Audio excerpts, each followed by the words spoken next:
I'm not about to annihilation. This is gonna be a good debate because I have the hard question. Okay. Ready? You want to tell us? Okay, so this is going to be a topic that so many people talk about in relationships, that it's just been a part of today's world, and it is, does social media negatively affect relationships? So that's a hard one for us, and we've had this argument privately a few times.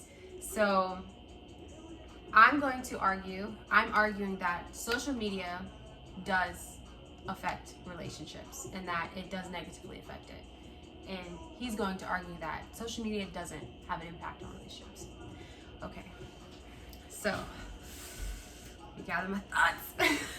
Drink some water. Get some water. She may not have the thoughts together, Okay. y'all. I might have to. I'm about to get it on this one. Okay. So, social media does affect relationships because it's just too available.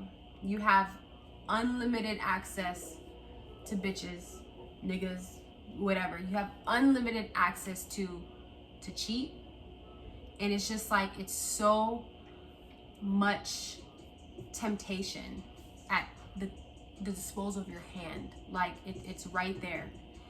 And it's not that it doesn't mean you're a good person or not, but it's just so easy. It's designed to make us want to interact with other people. It's designed to affect how we think. And it's too hard to understand boundaries. We're constantly getting that dopamine of what's the next thing. We're constantly being displayed these false images of what relationships should be like, what the next person is. The grass greener on the other side. Oh, this man might look better than my partner. This woman might look better than my partner. They just like my picture. It's going to be very hard for a normal person to mentally be able to be like, no. So that's my first point. No problem. So I see your points in that it's a lot of temptation. It's a lot of things designed to trigger those responses. But that's just modern society. Everything is designed to do that. It's not just social media. You walk down the street, turn on the TV, you listen to the radio. Everything is sexualized. Everything is super triggering to make you want to do something. It's all about your own personal control. It's also about trust. So if you can't resist against that stuff, then you probably shouldn't be in a relationship anyway. That's how I feel. That's just like going to a club. It's like going to a bar. It's like walking down the street. If you're an attractive person, then you're gonna get people trying to talk to you. If you make money as a dude, you're gonna have females trying to talk to you. So if you can't resist that, if that is too much temptation for you, then you probably just shouldn't be in a relationship in the first place. Social media actually helps relationships because it shows that other people are maybe going through certain things. People always talk about the glamour side, the glamorous part of social media, of Instagram. People only showing the good parts of the relationship. They never talk about the bad parts that people show. They never talk about the relationship tips and help pages that exist. There's plenty of pages on YouTube that tell you how to be a better partner. There's plenty of black couples and things on Instagram that promote love and monogamy and being a good person on social media. So there's two parts of this. You know, we can't just look at it for all the negative and overly sexualized parts. You're gonna find overly sexualized parts everywhere. If you go to anywhere in America nowadays, there's gonna be opportunities to cheat. If you're a cheater, you're a cheater. So that's how I feel. Okay. So I get what you're saying. If you're a cheater, you're a cheater. But ultimately, if you think about it, back in the day, before social media, relationships lasted longer. It's not that if you're a cheater, you're a cheater. It's the fact that temptation is standing at your doorstep every single day. Whereas couples back in the day didn't have that. So of course the divorce rates are much higher now. Cheating is going to be more common. And the constant threat of wanting the next best thing, that's not just with the relationships, that's with everything nowadays. Because of society and technology, we always want the next best thing instantly. So I just think that social media hinders that because it impacts how you might see yourself, social media has been proven to have higher, like millennials have the highest depression rates than any other generation, any other Gen Z, all of that. The millennials do, because we have grown up with this social media, and it impacts our confidence.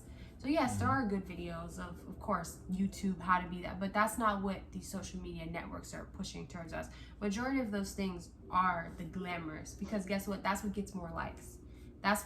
We're always worried about the likes. So I would have to say that that's not true. Yes, it is there, but not for the most part. Okay, so that's a good point. As you know, there is definitely, in reality, there is a lot of bad things about social media, but you also got to consider something like that. If you have 5 bad friends that are quote unquote thoughts or whatever, who influence you to do bad things, who go out to the club every weekend, who can't keep a man, who are gold diggers, right? And that's who you hang out around the most, right? Those people can influence you just as much as social media. And that has existed for history. There have been bad influence on people no matter what. So it's all about what you allow in your space. It's what you allow yourself to view. If you follow those pages, then that's on you. If that's what you see, that's what you've curated on your social media. You have control out of that. Yes, and knowing what social media does and how these apps and things push things on you, and knowing that, you have even more power, because you know that they're pushing that on you. So it's to your control to insulate yourself from that, to follow the right stuff, to follow the right people, to unfollow those thought pages and block the dudes that come into your DMs. It's all about what you allow. And then on the other point about how much, you worried about the grass is greener on the other side, you should always be striving to be better for your partner. Your partner should be always striving to be better for you. You shouldn't have to worry about the grass being greener, because the grass should be green right there. If you care about your partner, your partner cares about you, they should be always striving to be better for themselves and you, that you won't even have to worry about that. All right. Only unhappy people look elsewhere. Time's up. So I understand what you're saying. However, that's not how it is. Let me see, you got no lip. No. She's about to say the same thing she was saying. That's not how it goes, because social media is there. It's 2021, and you said that. It. I got it, yo. Yeah. It doesn't matter. That's what you're saying isn't fully true. Expound upon that, please. Because you said that you shouldn't be, if you're a good person, you shouldn't be looking if the grass is greener on the other side. That's not the argument. We're not arguing if the grass is greener, or if people are good people, or if you hanging out with thoughts outside of it, and that's who you are.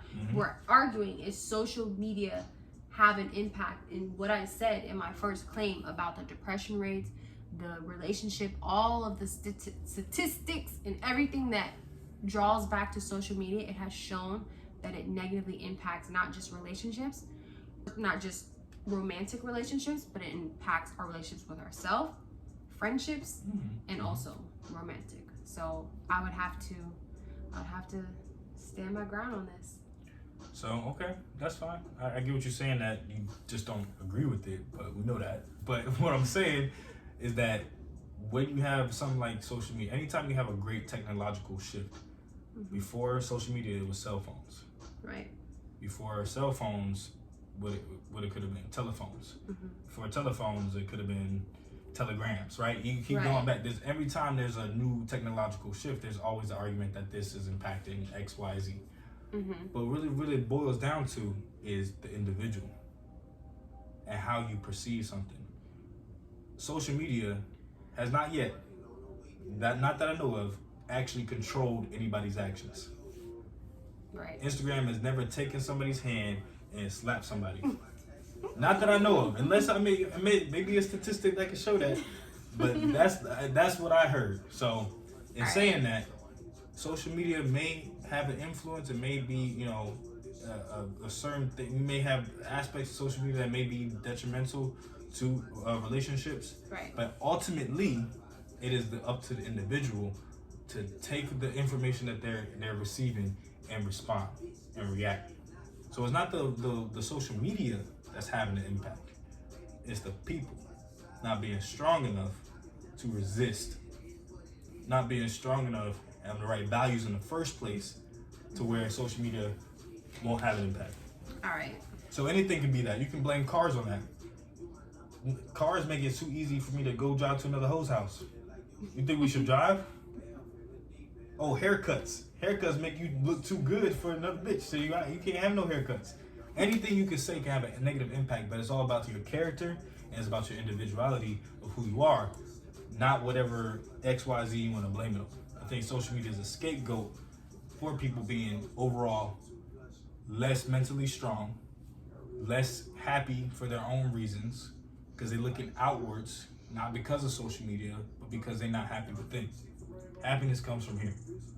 All right, we'll let you guys decide what you think. Do you think that social media negatively impacts relationships, or do you think that it has no effect and it's within the person and the relationship? You guys should trust each other.